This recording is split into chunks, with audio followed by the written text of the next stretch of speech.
Hints of a deal began to emerge from Beijing in the last few days. North Korean officials sat down with US diplomats there. And while initially it was suggested any agreement could take weeks or months, things have moved quickly. North Korea has agreed to implement a moratorium on long-range missile launches, nuclear tests, and nuclear activities at Pyongyang, including uranium enrichment activities.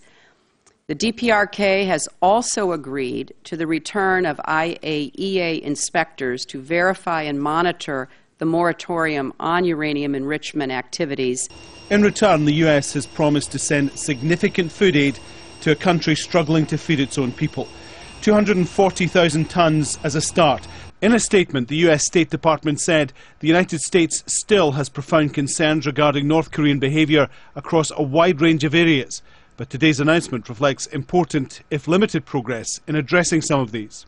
It's just 2 months since the death of longtime ruler Kim Jong-il. Before he died, the US and North Korea were close to a deal which would trade disarmament for food. His son, Kim Jong-un, has taken over, but close reading of the details of the statement suggests no change in direction at the top. All of these things are in a way to verify that this new leadership structure in Pyongyang is somewhat on the same page in terms of baselines by way of negotiation. So from that perspective, I think we have to view this deal as a continuity of sorts, and that is a sigh of relief for some in Washington right now. The complicated nature of discussions with North Korea was highlighted just 2 days ago when Pyongyang threatened war when the US and South Korea began joint military exercises. The reckless war practices targeting our army and people who are in the mourning period is clearly the greatest provocation ever. War will not be notified in advance. America insists food aid to the neediest is not linked to what happens to the nuclear program.